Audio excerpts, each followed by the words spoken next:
그래서 오늘 제목은 다시 한번 말씀드리면 이 기술로 증가하는 헤리티지 가치와 콘텐츠 제작이라는 주제고요.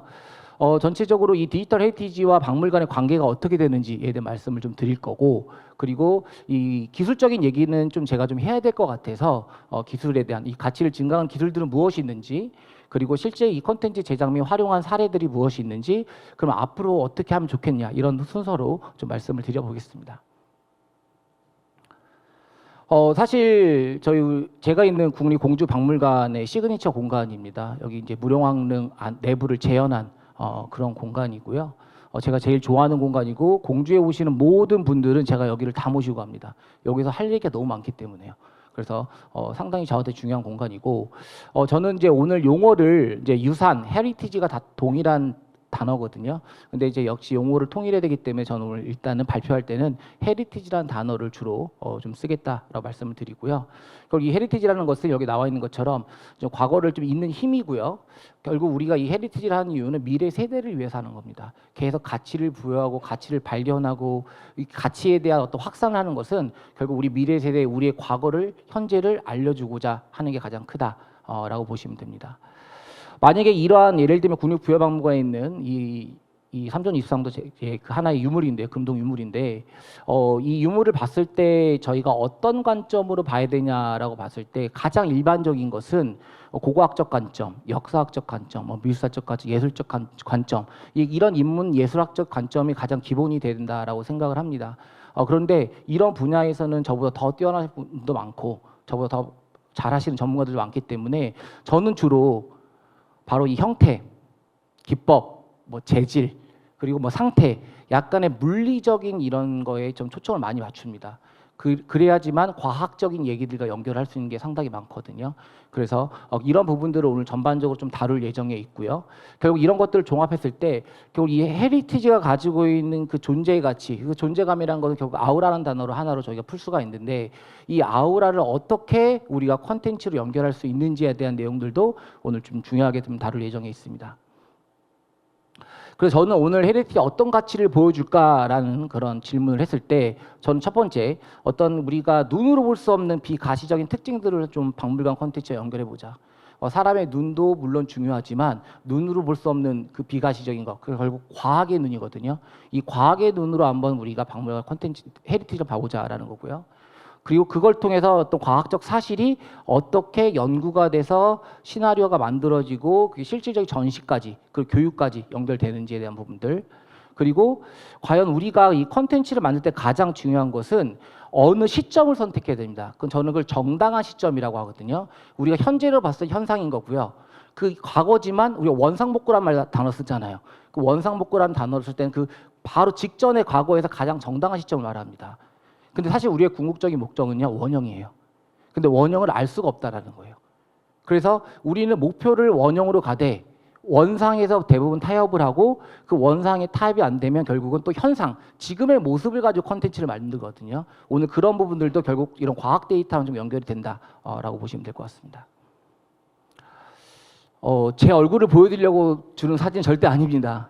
그나마 제가 과학의 눈과 기술의 눈과 사람의 눈이 같이 나온 사진이 이겁니다. 그래서 그 우리나라에서 가장 유명한 청동 거울인 단유세문경, 잔무늬 거울, 정문경, 이 세 가지 용어로 쓰이는 거울이거든요. 이 거울을 제가 실제 숭실대학교 박물관에서 조사했을 때 보는 모습과 이 3D 스캐너의 양안, 하나의 눈이 아니라 사람의 눈과 똑같습니다. 이 두 개의 눈으로 같이 봤을 때 과연 어떻게 연결되는지를 좀 말씀을 드릴 거고요.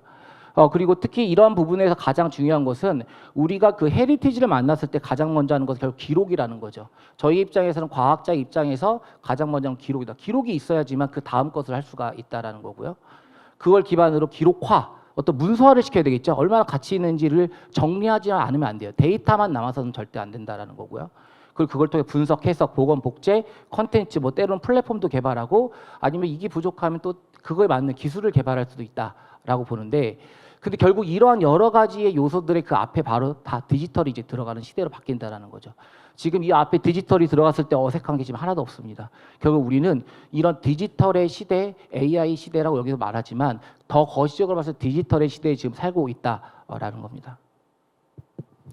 제가 지금까지 2017년도부터 세봤어요. 박물관과 연결돼서 무엇을 했는지. 제가 해보니까 약 22개, 아름지기 아카데미 여기 3층에 지금 3개 콘텐츠 전시하고 있거든요.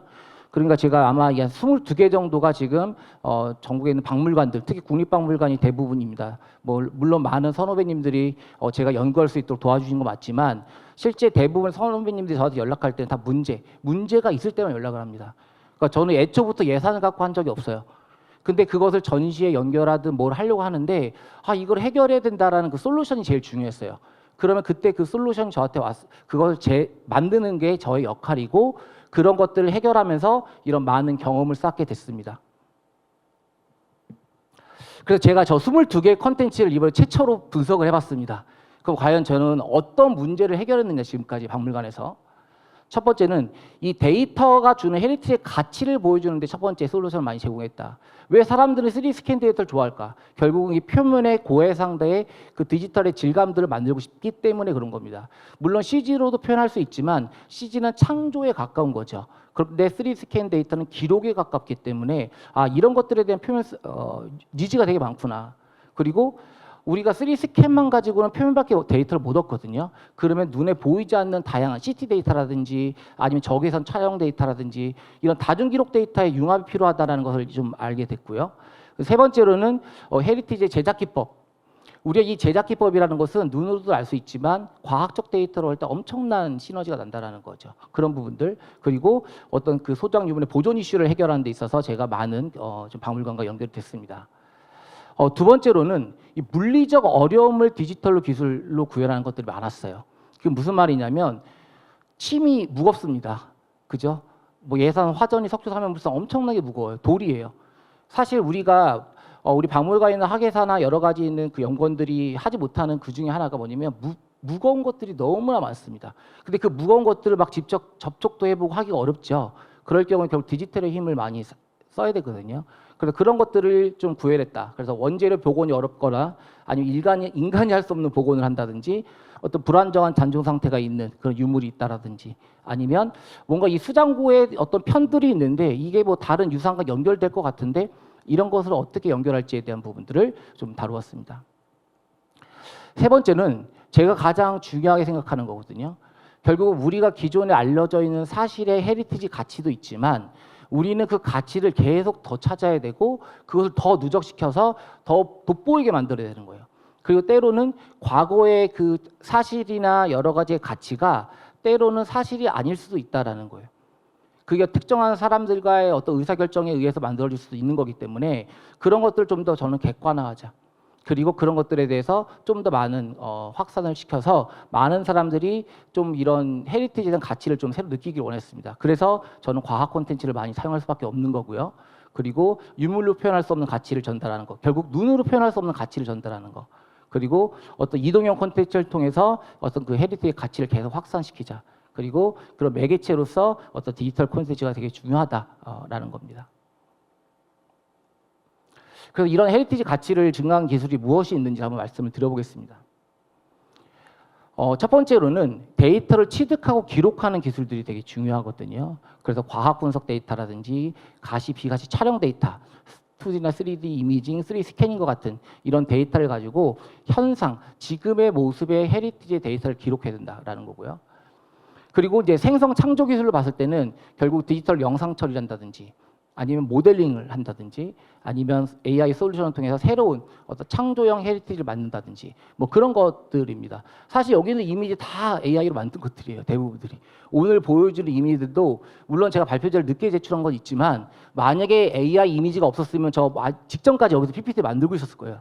그 정도로 사실 저의 컨셉들을 이런 이미지들이 구현을 해준다라는 거죠. 결국 지금은 이런 생성형, 창조형 우리가 어떤 그런 시대에 살고 있다라는 거고요. 그리고 컨텐츠 연출 기술도 매우 중요해요. 사실 저는 이제 컨텐츠를 많이 만들어 봤지만 새로운 어떤 센서 기술, 무슨 기술이 나오는 것 되게 중요하죠. 그러나 그것들이 안정화되고 그게 보편적으로 사용하기에는 되게 많은 시간과 노력이 필요합니다.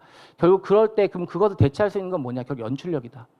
이 연출력을 통해서 우리가 컨텐츠를 보여주는 게 매우 중요한데 그 디바이스로서는 역시 많은 것들이 쓰이죠. AI 시뮬레이션 렌더링 부분들, 뭐 3D 프린팅, 프로젝션 매핑, VR, AR 뭐 여러 가지가 있는데 이런 것들은 우리가 연출에서의 하나의 매개체로 써야 된다. 그리고 그거를 최적으로 써야 되는 거지 항상 최신을 쫓아갈 필요는 없다. 저는 그렇게 생각을 좀 하고 있습니다.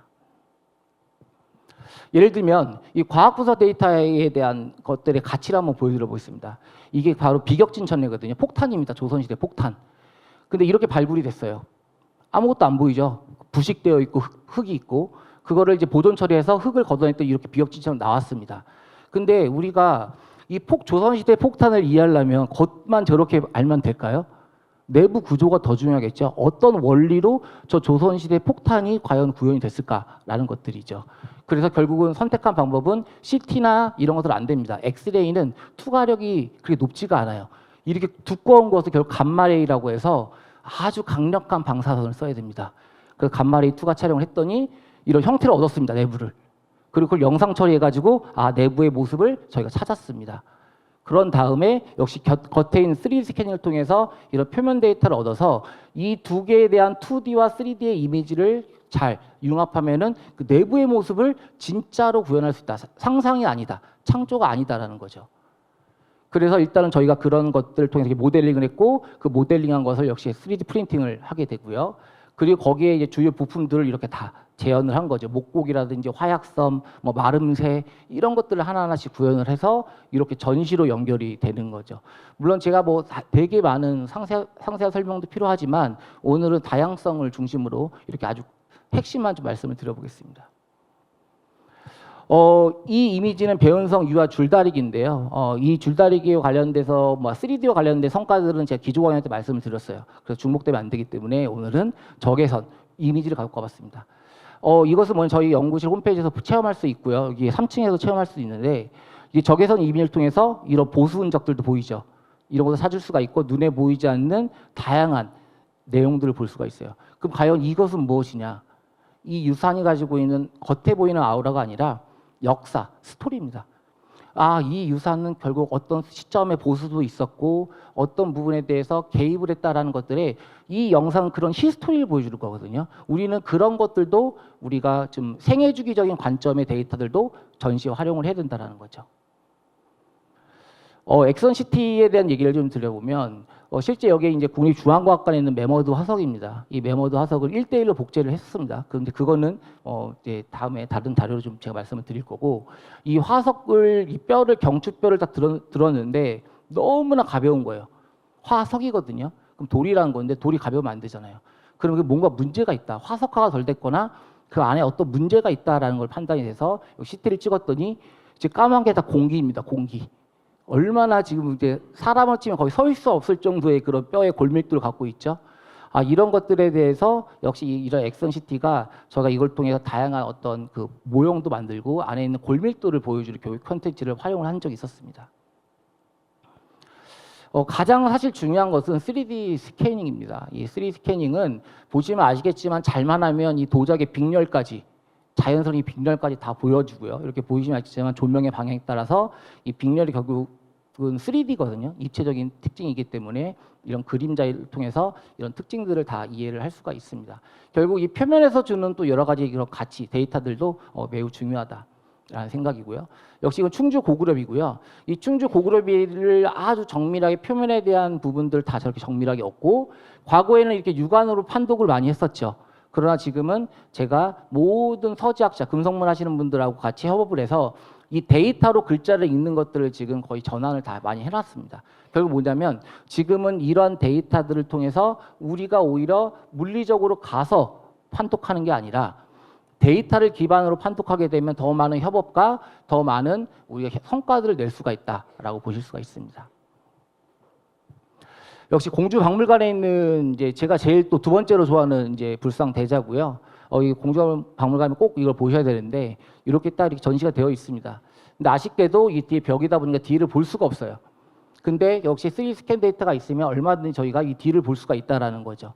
근데 이 뒤를 봤더니 사람이 들어갈 만한 문이 입구가 하나 있었고요. 그 입구 안에 여기에 공간이 또 이렇게 있잖아요. 그러면 이게 불상이 얼마나 규모가 컸겠고 그리고 거기에 이 불상을 고정하기 위해서 이런 것들을 만들었다라는 것들을 우리가 충분히 이해할 수 있는 데이터의 가치를 보여줄 수가 있는 거죠.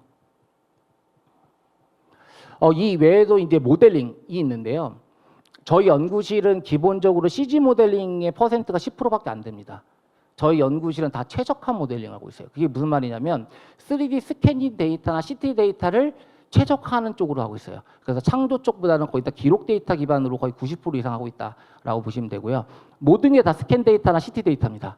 그럼 이런 것들을 아까 말한 것처럼 정당한 시점을 정해야 돼요. 지금의 모습을 그대로 할 거면 이렇게 할 필요가 없거든요. 근데 우리가 원상이나 원형에 가까운 어떤 전시 콘텐츠를 연결하고 싶을 때는 이런 데이터를 통해서 뭔가 우리 개입을 해야 되는 거거든요. 그리고 또 하나는 뭐냐면 대표적으로 이 최적화 모델링 중에 융합 모델링이라는 게 있습니다. 여기 지금 그 유명한 사슴 모양 뿔잔이죠. 이 사슴 모양 뿔잔도 겉으로 보면은 여러 가지 그 유산적, 미술사적 가치가 되게 뛰어난 그런 뿔잔이지만 이 CT를 보게 되면 그 내부에 여러 가지 공극이나 제작 기법, 어디 부분을 붙였는지, 어디 부분에 균열이 있는지 이런 것들을 저희가 하나하나씩 다 이렇게 보게 되는 거고요. 그래서 이것을 저희가 연구개발 R&D 과제로 이렇게 보시는 것처럼 3D 스캔 데이터와 안에 CT 데이터를 합쳐서 우리가 겉과 내부를 다 같이 동시에 볼 수 있는 이런 융합 모델링을 저희가 솔루션을 개발을 했고 이런 것들이 오히려 전시까지 또 연결이 되면은 우리는 각 기술이 가지고 있는 장점만 보는 게 아니라 각 기술이 가지고 있는 장점을 융합해서 볼 수 있다라는 거죠. 그러면 우리는 더 많은 가치가 확산이 된다라는 겁니다. 이 검은 한국전쟁 6.25 때 썼던 검입니다. 근데 여기 보시면 뭐 플라스틱이고 여기 이제 금속으로 되어 있는데 철인데 이게 분리되기가 어렵습니다. 현실적으로 물리적으로는 왜냐하면 분리하는 순간 다 부서집니다. 근데 그 안에 칼은 과연 어떻게 생겼을까? 그 어떤 상태인가 이런 것들을 궁금하잖아요. 결국 그러면 이게 CT를 찍어야 됩니다. CT를 찍었더니 다행인 것은 밀도가 다른 많은 것들이 보였어요. 이제 우리가 과학적으로 밀도가 다르다는 것은 그 물질이 다르다는 거거든요. 그 물질이 다르다는 것은 그 물질을 가지고 밀도를 가지고 그 물질을 분리할 수 있다는 겁니다. 그래서 그런 원리를 통해서 보시는 바와 같이 이런 CT 데이터와 표면의 3D 스캔 데이터를 합쳐서 이 칼을 이렇게 분리할 수가 있었던 겁니다. 이것은 CG로 만든 게 아니라 CT 데이터를 그대로 이렇게 구현을 한 거다. 이렇게 보시면 됩니다. 그러니까 이런 흠집이라든지 이 손상부까지 그대로 다 표현이 되는 겁니다. 아까 말한 것처럼 만약에 이 황빛창천전기와 청동거울을 저희가 복제를 하고 싶은데 지금은 부식되어 있어요. 그럼 이걸 복제하면 부식물까지 같이 복제가 되는 거거든요. 근데 우리는 이 청동거울을 부식이 되지 않은 그 시점을 정당하게 보고 그걸 복제한다면 가상보존 처리로 이렇게 부식물을 제거해야 됩니다.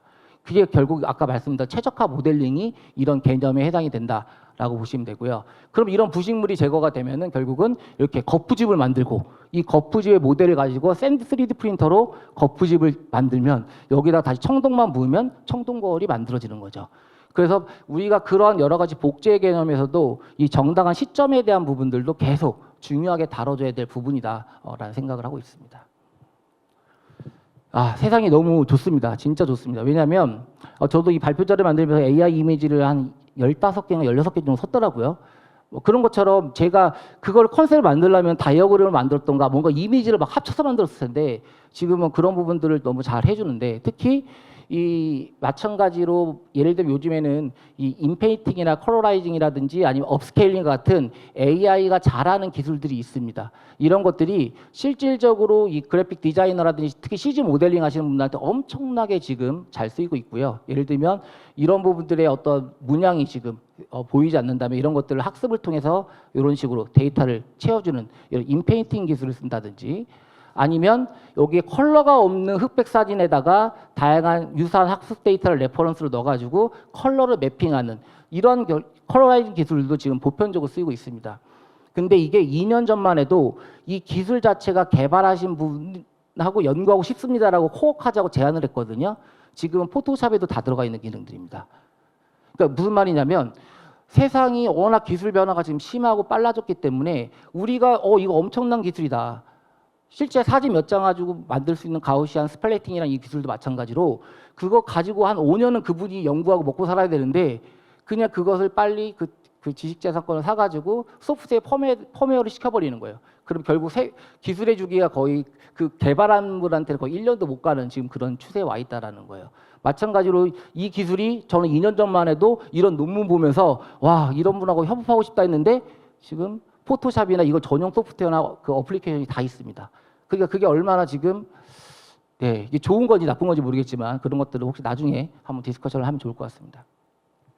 특히 이제 제가 이거를 이제 제공을 좀 제 아는 지인한테 제공해달라고 했어요. 과연 CG 쪽에서 AI 기술을 어떻게 많이 쓰느냐, 이 모델링 쪽에서. 근데 여러 가지에 대한 이런 어떤 우리가 건축물을 보면은 디테일한 어떤 문양도 있을 수 있고 아주 그 다른 텍스처들이 있잖아요. 그리고 그 부재가 다른 것들도 있고 그런 것들을 이렇게 AI를 통해서 이렇게 합치는 이런 컨셉이 아니라 실제 컨텐츠까지 연결하는 이런 모델링에 실제 AI를 직접적으로 쓰고 있고 그걸 쓴 사례를 제가 달라고 했습니다. 말로 하지 말고 그리고 말로 하지 않고 이렇게 줬어요 이미지를. 그래서 결국 무슨 말이냐면 이러한 부분들은 결국 만약에 사람이 한 땀 한 땀 모델링했으면 아마 엄청난 시간과 비효율성이 있었을 거라 생각이 들어요. 그러나 우리가 이게 어쨌든 전체를 보는 게 아니라 어떤 렌더링적 요소에서 특정 장면을 보는 거라고 한다면 오히려 이 CG 모델링에 AI 기술이 적절하게 사용이 되면은 더 많은 것을 표현할 수 있지 않을까 그런 생각을 합니다. 마찬가지로 이게 그 서라벌이죠, 경주죠. 이 경주를 표현한 건데 이 경주 같은 경우에도 이 계절의 변화를 만약에 저거를 사람이 렌더링한다. 라고 하면 엄청난 파라미터들을 고려해야 되거든요. 근데 이것을 다 AI로 만든 겁니다. 그래서 그런 것들에서 특히 왜냐하면 시계열, 즉 계절적 변화라는 학습 데이터는 세상에서 제일 많지 않겠습니까? 그런 것들을 우리가 적절하게 녹이면은 충분히 우리가 이런 어떤 시계, 사계에 대한 변화들 이런 것들을 충분히 다 볼 수 있지 않을까라는 생각을 하고 있습니다. 특히 이제 시뮬레이션 렌더링도 마찬가지로 이게 보는 것처럼 우리가 모델링하게 되면 기본적으로 아주 건전한 상태의 어떤 모델링들이 만들어지잖아요. 근데 우리가 알고 있는 역사적 유산들은 헤리티지는 대부분 열화되어 있고 노화되어 있고 나이가 많이 들었어요. 그럼 그런 것들을 표현할 때도 마찬가지로 이런 텍스처링 할 때도 마찬가지 그런 부분들은 오히려 이런 학습 데이터가 충분한 AI가 더 효과적일 수 있지 않을까 그런 생각을 하고 있습니다. 마찬가지로 이렇게 연무가 있다라든지 아니면 음모가 있다라든지 아니면 이런 동적인 변화들 이런 간단한 것들도 AI로 구현한 렌더링이거든요. 그래서 그런 것들도 역시 지금 AI 기술이 적절하게 지금 사용이 되고 있다라고 보시면 될 것 같습니다. 3D 프린팅은 상당히 오래된 기술이에요. 이제 한 40년 된 기술이고요. 지금의 기술이 아닙니다. 그러니까 예를 들면 데스크탑이라는 용어가 PC로 가면서 우리가 누구나 퍼스널 컴퓨터가 된 것처럼 3D 프린팅은 이미 2015년도까지는 그냥 적층 제조 기술로 쓰였다가 2016년 산업혁명을 맞이하면서 3D 프린팅이라고 이름이 바뀐 거거든요. 대중화가 된 거죠. 보편화가 된 거죠. 근데 이러한 기술들이 상당히 많이 있고 이 3D 프린팅 기술이 박물관에 왜 필요하냐면 실질적으로 우리가 원재료로 모든 것을 복원하고 복제할 수 없다라는 거죠. 예를 들면 도자기의 어느 한 부분이 깨졌다고 해서 다시 도자기를 구워서 그 부분을 넣을 수가 없고 거기에 유약실을 똑같이 할 수가 없잖아요. 그것은 되게 자연적으로 만들어진 거지 사실 그런 부분들에서 어떤 재현성이 물리적인 재현성, 현실적 재현성 거의 없거든요. 그런 부분들은 오히려 디지털 기술이 적절하다라고 보고 있고요. 그래서 이것도 마찬가지로 중앙박물관에서 옛날에 그 빛의 과학이라는 특별전 할 때 저희가 만들었던 CT 데이터를 가지고 내부 제작 기법을 이렇게 보여주는 이런 것들을 3D 프린팅으로 선보인 적이 있었습니다. 마찬가지로 또 하나는 뭐냐면 우리가 컨텐츠에서 프로젝션 매핑도 우리가 일반적인 미디어 파사드 특정한 어떤 벽체를 이용하는 것들이 많죠. 건축물의 벽체를 이용할 때 우리가 미디어 파사드라는 말을 많이 쓰는데 저는 이제 대부분의 했던 컨셉들은 유물에다가 실제 직접 이런 프로젝션 매핑을 하는 컨텐츠들을 많이 만들었습니다. 지금 3층에 전시되고 있는 청동거울 과학을 비추다도 거울 안에서 컨텐츠가 있어야 그 거울과의 컨텐츠가 연계성이 있다. 저는 그렇게 보고 있기 때문에 실제 이런 프로젝션에 대한 매핑에 대한 그 변화들도 그 미디어의 변화들도 결국 우리가 유물 중심 그럼 그거를 실제 유물을 할 수 없으니 결국 이런 3D 프린팅 기술이 잘 활용될 수밖에 없지 않나 라는 생각입니다. 그리고 뭐 다들 아시겠지만 VR, AR, MR, XR 근데 요즘은 VR, AR, MR보다 XR에다가 많이 쓰이는 건 뭐냐면 이게 현실인지 아니면 가상인지 구분이 안 되고요. 현실에서 내가 VR 체험하는데 현실에서 내가 움직이고 있다라든지 그렇기 때문에 우리가 초현실적인 그 확장적인 현실이라고 해서 우리 엑살이라는 단어를 쓰는 거거든요. 마찬가지로 우리가 과거에 HMD를 이렇게 꼈을 때는 앞이 안 보였잖아요. 그냥 가만히 서서만 했지만 지금은 그게 어떤 홀로렌즈라든지 다양한 기법들을 통해서 현실도 보이고 가상도 보이고 그런 것들에 대해서 모든 것들의 연결적 경험들을 하기 때문에 우리가 엑살의 개념을 많이 쓰는 거다라고 보시면 될 것 같고요.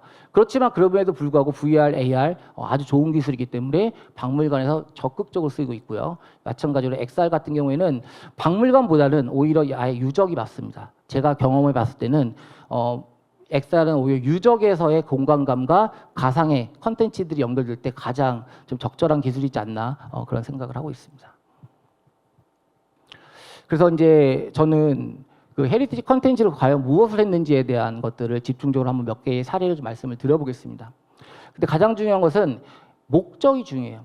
우리가 그냥 그걸 가지고 디지털로 뭔가 콘텐츠를 구현한다는 게 아니라 항상 모든 것의 목적을 좀 만드는 게 중요할 것 같거든요. 그래서 저는 이제 크게 봐서 교육 연구 전시라는 박물관이 가지고 있는 고유한 이 세 가지의 기능이 무엇인지를 먼저 컨셉을 잡습니다. 내가 만약에 그 콘텐츠를 만든다면 이게 교육적 효과가 더 높은지 아니면 연구적 효과가 높은지 아니면 그냥 말 그대로 전시를 위한 것인지에 대한 이 방향성을 먼저 잡는 게 저한테 가장 1번이다라고 보시면 될 것 같고요. 그러면 여기 있는 플로우처럼 기술을 선택합니다. 그 목적에 맞는 기술을 선택하고 거기에 대한 데이터를 취득하겠죠. 수치 자료냐, 이미지냐, 모델이냐 이런 데이터들을 취득하게 되고요. 그리고 이 데이터를 최적화, 후처리하고 최적화하는 과정. 특히 품질 관리가 매우 중요합니다. 왜냐하면 이것은 아카이브가 돼야 되기 때문에 실제 이 품질 관리까지가 중요한 역할이다라고 보고 있고요. 그리고 나서 우리가 어떤 시각화나 가시화 아니면 그걸 통해서 다양한 분석과 해석을 하는 그런 연결성을 좀 갖게 되는 거죠. 그래서 결국은 이런 데이터들은 각각의 단계들이 다 아카이브 플랫폼에 있어야 되는데 아쉽게도 이것은 우리나라뿐만 아니라 전 세계적으로 이 부분은 지금도 노력하고 있는 부분이고 어디가 제일 잘한다 그런 게 생각이 안 날 정도로 잘한 데가 거의 없어요.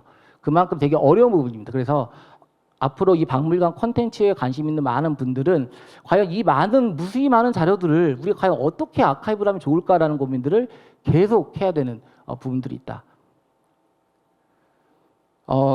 하나의 사례를 말씀을 드리면 분석과 해석했던 사례인데요. 제가 제일 좋아하는 이제 연구하기 좋은 게 결국 흙으로 만든 거예요. 흙으로 만들면 뭐가 좋냐면요. 이 성형 과정에 모든 증거를 다 남깁니다.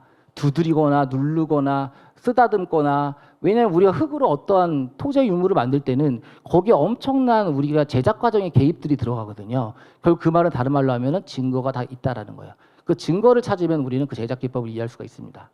그래서 예를 들면 이 도구가 어떤 거냐, 진짜 도구냐 아니면 손이냐 아니면 어떤 칼이냐 뭐 이런 것들에 대한 다양한 도구가 있고 이 도구가 어떤 행위와 만나면 이 행위를 통해서 제작큰이라는 게 만들어지고요. 우리가 다시 이 제작큰을 보여주게 되면은 그거에 대한 역사를 이해할 수 있는 가치가 더 높아지는 거죠. 예를 들면 최근에 연구했던 익사 침이 같은 경우에도 저희가 놀랐던 것은 여기 엄청난 지문들이 나왔어요. 3D 스캐닝 데이터라 여기 RTI 데이터거든요. 요게.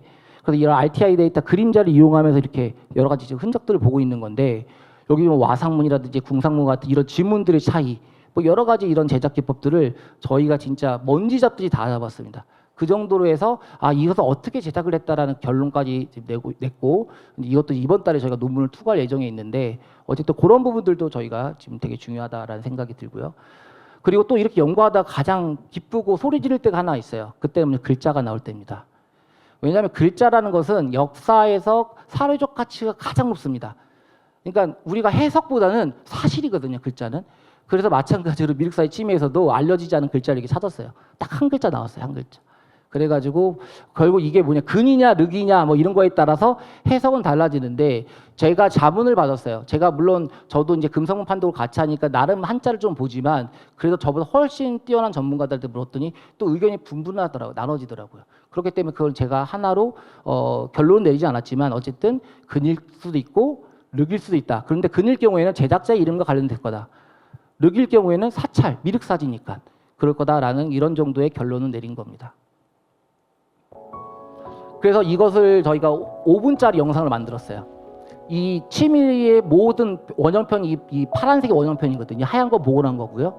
그 하나하나에 대해서 어떤 그 증거를 찾은 걸 가지고 이렇게 모든 이것은 어떤 흔적이다, 어떻게 활용됐다, 이런 거를 오히려 연구적인 자료가 콘텐츠로 된 대표적인 사례다라고 보시면 됩니다. 아까 그 글자죠. 글자 여기 있었습니다. 근데 이렇게 보면 또 잘 안 보이니까 여러 가지 또 영상 처리를 통해서 저희가 이렇게 글자를 좀 보여주는 그런 것들을 이렇게 콘텐츠를 연결하는 그런 겁니다.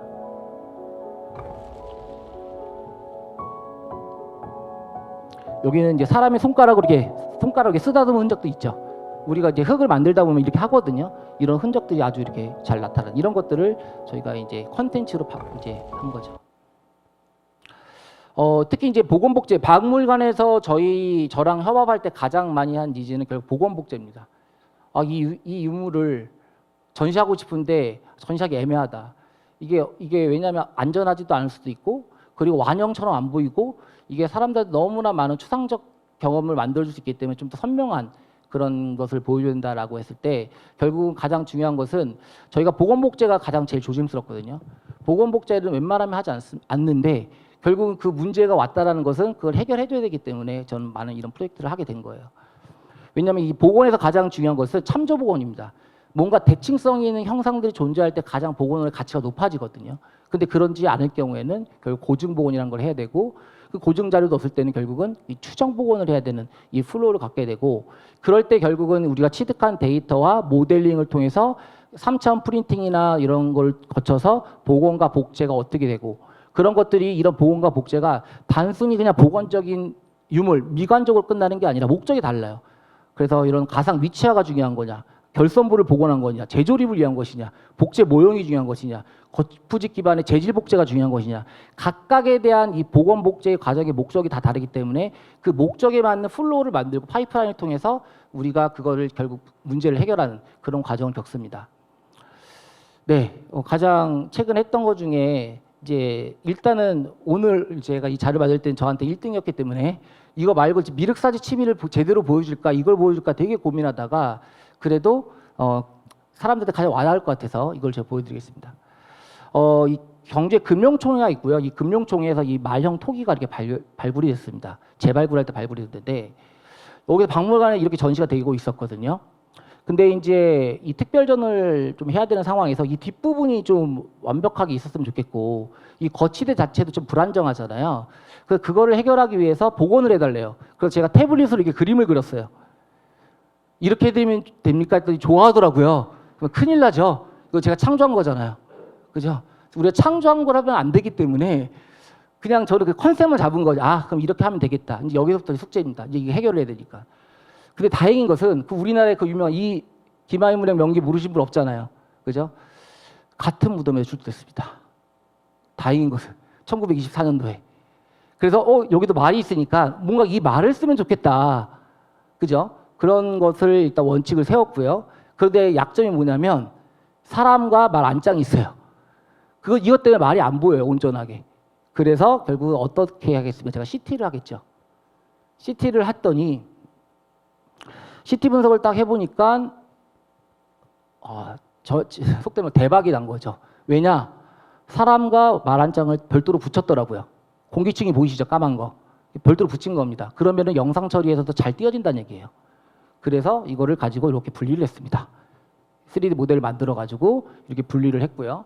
이 분리를 한 걸 가지고 아까 발견된 말형톡에다가 같이 대칭성 있게 위치를 잡았고요. 물론 여기서 완벽하게 일치할 수가 없죠. 왜냐하면 소성 과정 속에 이런 형상적 왜곡이 있기 때문에 약간의 사람의 손을 살 수밖에 없습니다. 이럴 때는 형상 최적화를 좀 하고요.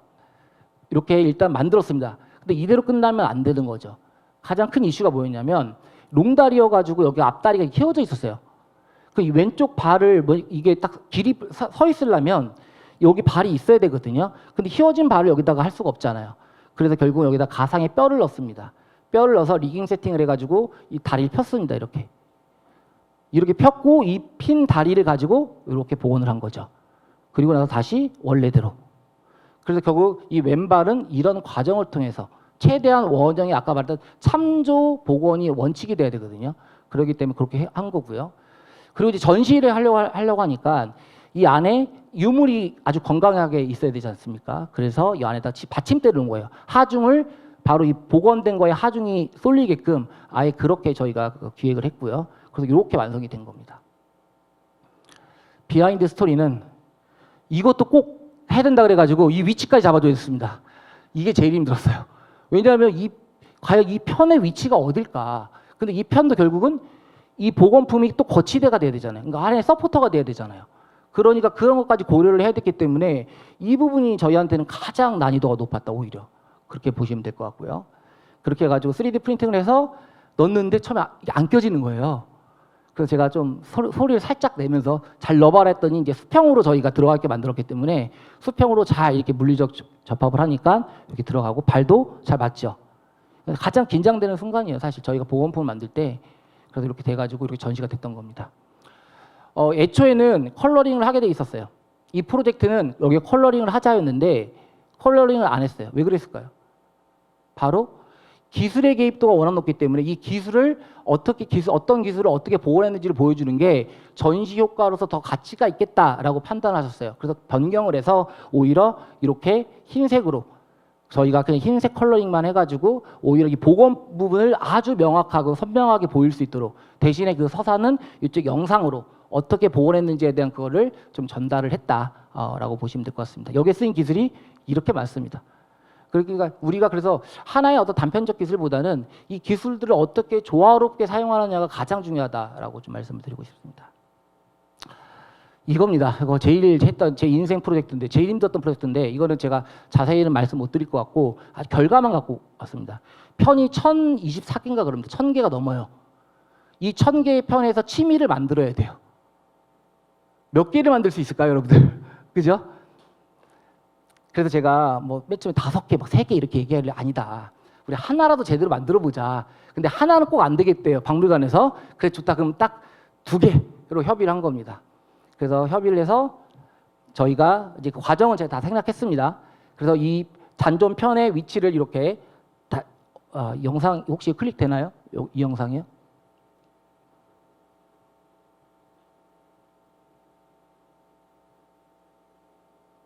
네, 안 되면 그냥 하겠습니다. 그래서 위에 저절로 딱 취미가 만들어져요. 만들어지고 이렇게 하얀 게 복원한 부분입니다. 그래서 이것도 그냥 복원하지 않았겠죠. 유사 취미 6개를 선정했고 그 6개에 대한 부분들을 다 레퍼런스로 해가지고 복원한 거다라고 보시면 되고 이렇게 3D 프린팅을 통해서 현장에서 이렇게 복원을 진행했다라고 보시면 됩니다. 그래서 요게 바로 복원된 취미입니다. 그 편으로. 그래서 국립익산박물관의 그 취미 특별전에서 저희가 이 복원을 2개를 했고요. 그리고 이거 말고도 다양한 컨텐츠들을 저희가 같이 함께 전시할 수 있는 기회가 있었습니다. 예산 화전이 석조 사면불상인데 이 불상은 우리나라에서 사면에 불상이 있기로 가장 유명한데 또 왜 유명하냐면요. 사면에 얼굴이 없어요. 현장에 가면 예산에 가면 없습니다. 근데 다행인 게 뭐였냐면 국립공주박물관 수장고, 참고로 김진경 선생님이 국립공주박물관에 있었어요. 알겠죠? 오랜 세월 거의 계셨었습니다. 이 국립공주박물관 수장고에 다양한 편이 이 불상의 편으로 추정되는 게 한 80편 정도가 있다라는 게 있어가지고 거기 데이터를 다 저희가 스캔을 했고 그런 것들을 저희가 디지털로 위치화를 시켜서 각각의 위치를 다 잡아줬습니다. 그래서 총 9개의 석재편의 위치를 잡아줬습니다. 그래서 마찬가지로 이렇게 프린팅을 했고요. 저희 연구실 지하 3D 프린팅 룸이 있어요, 별도로. 그 지하에 이렇게 다 직접 프린팅을 했고요. 프린팅한 다음에 현장에서 이렇게 전시를 했습니다. 그러면 국립부여박물관에 있는 이 예산 화전이 석조 사면불상은 뭐가 다르냐면 예산에는 이 얼굴이 다 없죠. 그리고 이런 광배도 여기도 없어요.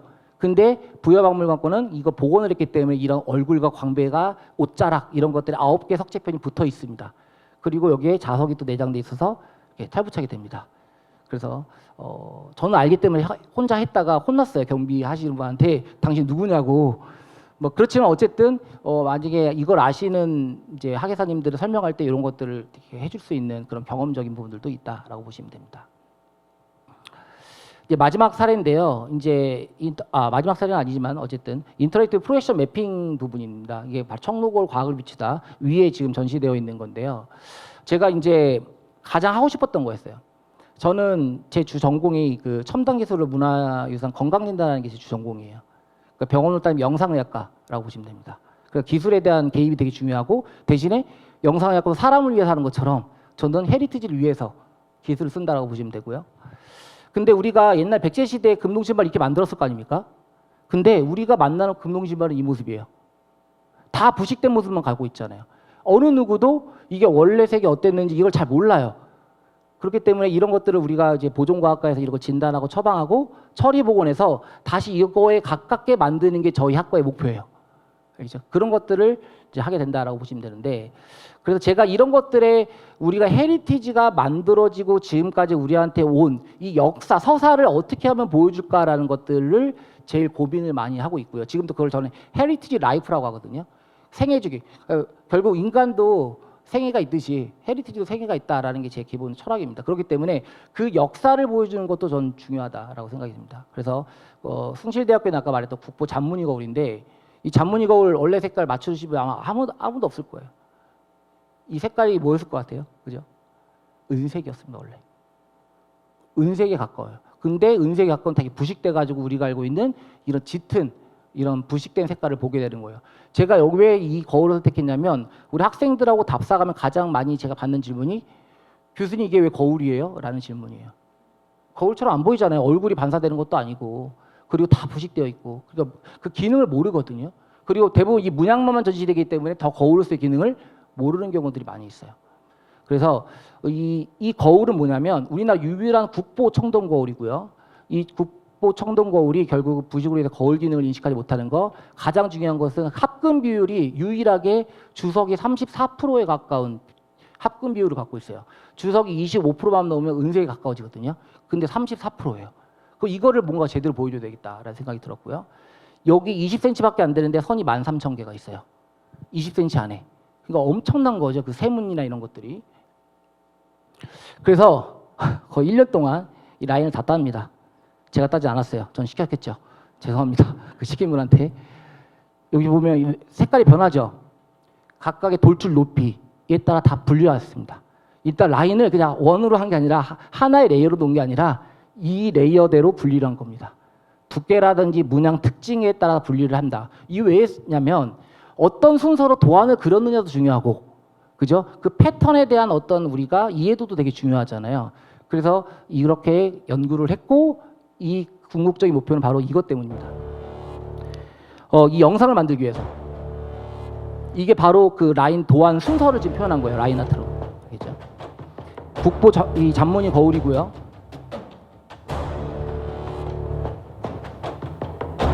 여기 중간에 선이 없는 것도 저희가 스캔 데이터를 기반으로 했기 때문에 있는 그대로 다 했습니다. 복원하지 않았어요. 그냥 지금 놓여있는 모습, 이 현상의 모습을 기반으로 했습니다.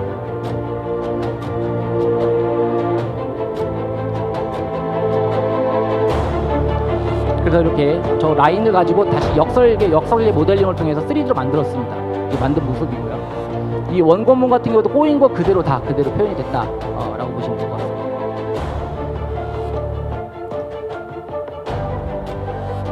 풀 영상은 저희 연구실 유튜브 구독자가 얼마 안 되거든요. 네, 거기서 보십시오. 그리고 또 하나는 진짜 34%가 들어가면 거울이 은색이냐라는 걸 재현했습니다. 재현이 됐죠? 은색 거울이요. 그래서 이거를 우리가 또 물리적인 실험을 통해서 이 거울을 보여주면 사람들 이제 그냥 숫자가 은색이다라고 믿는 것보다 이걸 진짜 재현했을 때 거울을 보일 때 그 컨텐츠의 전시 컨텐츠의 가치가 더 높아지는 거거든요. 그래서 이걸 그대로 재현하게 됐던 거죠. 그래서 전체에 그러면 어떤 시나리오를 만들었냐면 청동거울을 만드는 과정, 바로 그 선사시대이죠. 그 다음에 그 청동거울이 매장되면서 부식하고 발견되는 바로 이 오래된 역사, 그리고 과학자가 이 거울을 만났을 때 하는 과정, 그리고 그거를 원래대로 돌리는, 복원하는 이 과정을 체험하게 하자. 17개의 미션이 있습니다. 그래서 지금 17개 미션, 이 4개의 모듈로 별도로 전시되는 건데, 지금 여기 위에는 통합 모듈로 17개가 한 번에 돼가지고 러닝타임이 한 7분 돼요. 원래 하나당 한 2분 내외 정도 되거든요. 근데 어쨌든 한 분이 7분을 제대로 하면 7분 정도 걸립니다. 그래서 여기 보시는 바와 같이 그래서 이런 식으로 각 단계별로 이런 영상, 미디어 아트 영상들을 좀 만들었고요. 마찬가지로 이거를 학생들이 어떻게 체험하는지 그냥 손으로 누르기만 하면 되는데 굳이 이렇게 체험하더라고요. 아주 긍정적인 모습인 거죠. 채광하는 모습들. 뭐 이렇게 해서 거울을 채광도 하고 합금도 하고 거울색이 바뀌잖아요. 그래서 이 합금 비율에 따라서 거울색이 어떻게 바뀌는지도 체험하는 그런 것들도 있고요. 다양한 뭐 처방전도 만들고. 근데 여기에는 지금 처방전이 안 들어갔지만 실제 이 4개의 모듈 분류된 것은 처방전도 나옵니다. 뭐 그런 것들이 이렇게 연결이 되는 거고요. 그래서 지금 이것은 상설전, 국립중앙과학관 이렇게 상설전으로 전시가 되어 있습니다. 그래서 여기도 저한테 배정된 공간이 작기 때문에 여기는 거울을 회전시키자. 컨텐츠에 따라서. 그래서 국립중앙과학관 가면은 2m짜리 청동거를 제가 3D 프린터로 그대로 재현했거든요. 거기다가 이게 매핑이 되고 그거를 이렇게 컨텐츠에 맞게끔 이런 회전하는 이런 컨텐츠도 체험할 수가 있다라고 보시면 됩니다. 그리고 이제 최근에 이제 AI 헤리티지가 되게 유명한데 사실 제가 만들었다고 뭐 굳이 하기 그렇지만 제가 만들었다 생각합니다. 왜냐하면 작년에 AI 헤리티지 공모전 1회를 제가 전체 총감독 제가 기획을 했거든요. 그래서 제가 이제 디지털 헤리티지 페스타라는 행사 총감독을 지금 4회째 하고 있어요. 올해 보이시죠 여러분들? 얼마 안 남았습니다. 여기 앞에 제가 카동품을 놨거든요. 가실 때 그거 들고 가시면 되고요. 여기 올해 2회 합니다. 작년에 204개 정도가 접수했는데 이게 지난 수요일에 마감됐거든요. 올해 440편이 들어왔습니다. 엄청나죠? 이걸로 1분짜리 영상 만들고 이미지 만든 것들 제출한 게 400개가 넘었다라는 거. 저는 대박 났고 전 내일 하루 종일 월요일 심사를 위해서 내일 분류 작업을 내일 하루 종일 좀 해야 되는 상황입니다. 근데 여기에 제가 또 뭘 했냐면 단순히 공모전은 그래도 약간 프로페셔널하진 않잖아요. 근데 그거를 뭔가 올해 저희 행사의 부제가 with AI거든요. 그래서 AI를 뭔가 특화시켜야겠다 해가지고 AI 헤리티지 공모전과 그 다음에 그 전문가의 작품전을 같이 해서 AI 헤리티지 시네마라는 기획전을 지금 준비하고 있고요. 그래서 현재 저희한테 전문가들이 작품을 이렇게 많은 것을 좀 제출해줬습니다. 그래서 이게 그 중에 하나인데 방학 때 제가 또 하나 컨텐츠 만드는 그 교육을 제가 방학 때 했었어요. 전국에 104명 정도의 학생들을 대상으로 3기에 걸쳐서 했고요. 그때 우리 학생들이 만든 겁니다. 넥스트젠 융합 펠로우십이라는 그 프로젝트고요. 여기에서 만든 모든 게 다 AI로 만든 겁니다. 그래서 6분짜리 영상이거든요. 그래서 이런 것들을 같이 제가 이제 전체 기획은 했지만 이 모듈은 이제 그 박진호 교수님이 같이 도와주셨고요. 이제 멘토를 해주셨습니다. 그런 것들을 해줘서 이런 컨텐츠를 만들게 된 겁니다. 그리고 앞으로 제 생각에는 이 모습들, 이 결과에서 마르코 폴로가 중간에 그 배경에 있는 그 만월대도 가거든요.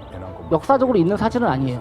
근데 우리가 만들어 봤어요. 마르코 폴로가 만약에 배경에 있는 만월대 오면 어떤 걸 체험할까? 이런 것들이 중간에 나옵니다.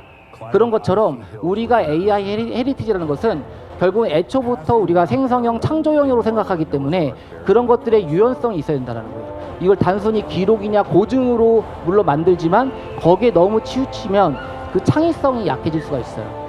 그런 것들을 이 컨텐츠에서 되게 중요하게 좀 다뤘다라고 보시면 됩니다. 네, 이제 저도 이제 시간이 거의 다 된 것 같습니다.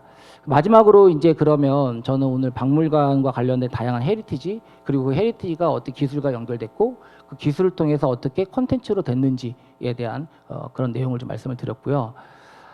앞으로 어떻게 해야 되면 좋겠냐. 아까도 말씀드렸지만 첫 번째 이 헤리티지 데이터에 대한 아카이빙이 진짜 중요하다. 이것은 우리가 숙제예요, 숙제.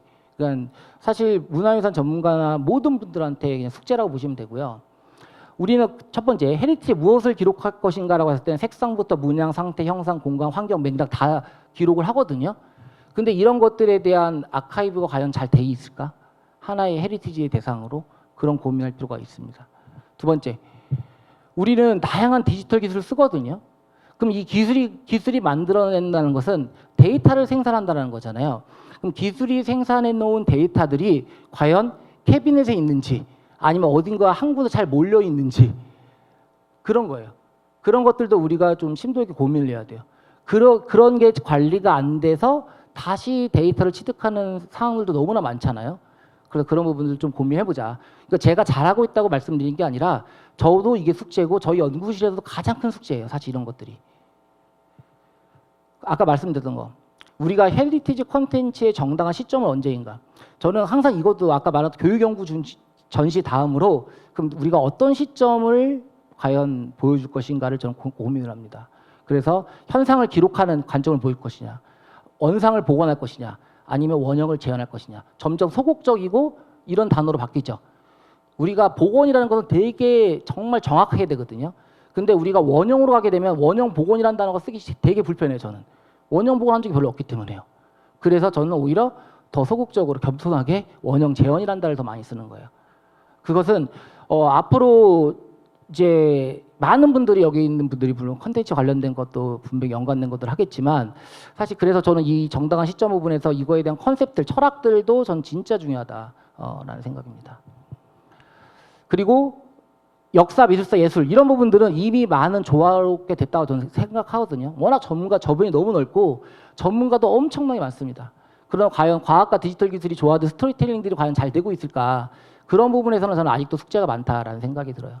그래서 우리가 이 과학적 방법과 디지털 데이터를 통해서 좀 정확하고 신뢰할 수 있는 정보를 제공할 수 있거든요. 그럼 이 정보는 또 다시 말하면 아까 청동고울 과학의 미술사처럼 역사적 사실과 문화적 맥락을 올바르게 이해하는데 큰 기여를 할 수가 있다는 겁니다. 그래서 그런 부분들도 우리가 좀 적극적으로 좀 개입을 해야 되고요. 그리고 당연히 이런 기술들이 활용은 필수적이죠. 그리고 이런 것들이 아마 제가 봤을 때는 앞으로도 물론 다양한 기술이 개발되겠지만 유산의 헤리티지에 가장 적합한 기술들이 이미 어느 정도 고정이 되어 있습니다. 그런 뭐 3D 스캐닝, 프린팅, CT 이런 것들은 오히려 그거에 대한 기술의 고도화도 중요하지만 그 기술을 정말 잘 사용하는 쪽으로 더 가야 되지 않을까라는 생각을 하고 있습니다. 그리고 미디어 기술이 지금 되게 다양해지잖아요. 기존에 뭐 동영상, 인터랙션, 프로젝션 매핑, VR, AR 이런 정도만 하다가 지금은 결국은 AI 기술과의 협업을 해야 돼요. 신나라 선생님이 어떻게든 AI를 좀 넣어줘야 된다고 해가지고 넣습니다. 중간중간 많이 넣었죠? 네, 잘했죠? 네. 그래서 과연 이 AI라는 것은 과연 무엇을 우리가 어떤 기대 효과가 있을까라고 봤을 때는 가장 큰 개념은 결국 작업 효율성과 품질 향상에 분명히 기여할 수 있는 분들이 많다라고 판단이 되고요. 그래서 개인화된 헤리티지 컨텐츠 만들 수 있고요. 두 번째 창의적인 헤리티지 만들 수 있고요. 그리고 고품질 헤리티지 만들 수가 있고요. 그리고 맞춤의 헤리티지 만들 수가 있어요. 결국은 우리가 이 AI 기술들을 우리가 적재적소에 잘 쓰자. 이것은 아까 말한 것처럼 우리가 기본적으로 AI를 쓸 때는 유연성을 가져야 됩니다.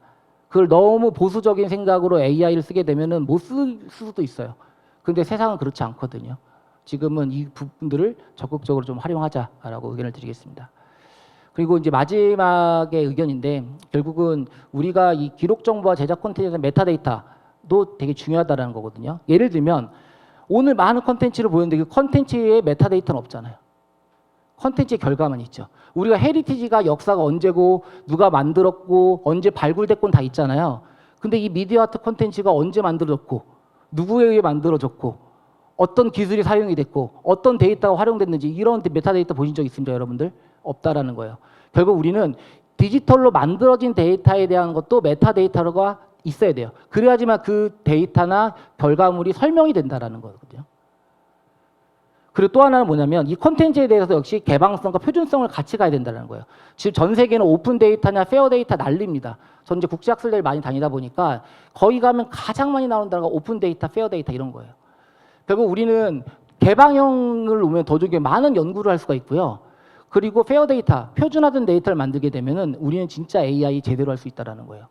결국 우리가 소버린 AI든지 우리 대한민국의 AI를 만들 때도 과연 우리가 그 AI 먹이가 될 만한 표준화된 데이터가 잘 있느냐가 더 문제라는 거죠. 어떤 AI 기술을 쓰고 로직을 만드냐가 중요한 게 아니라 진짜 우리가 좋은 재료가 있느냐도 봐야 된다는 거, 그 데이터에 대한 거. 그게 저는 그 페어 데이터라고 생각을 하고 있습니다.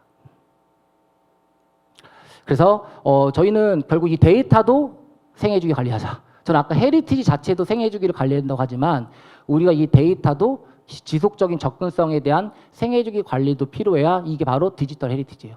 디지털 헤리티지는 물리적으로 존재하는 게 하나도 없거든요. 결국은 디지털로만 존재하면 결국 데이터라는 거예요. 그럼 이거에 대한 것도 우리가 생애주기 관리를 해야지만 우리가 앞으로 디지털 헤리티지라는 단어를 쓸 수 있다라고 생각을 합니다. 그래서 이제 마지막에 뭐 이렇게 제가 그냥 저의 생각을 이제 한 문장을 정리한 건데요. 어쨌든 이 과학 데이터와 디지털 기술은 저는 헤리티지의 새로운 가치 발견, 향유, 확산에 오늘 많은 사례를 좀 보였다 생각을 합니다. 그런 부분들에 대해서 아마 여러분들이 좀 공감했으면 앞으로 박물관에도 과학 데이터 좀 많이 줬으면 좋겠다. 디지털 데이터가 더 적극적으로 활용됐으면 좋겠다라는 것들을 좀 인식해줬으면 좋겠고요. 그리고 이 콘텐츠 같은 경우도 마찬가지로 제 생각에 결국 헤리티지에 대한 교육 연구 전시에 계속 적극적으로 활용될 것이다 라고 이렇게 결론을 좀 내릴 수가 있습니다. 네, 여기까지 하겠습니다. 감사합니다.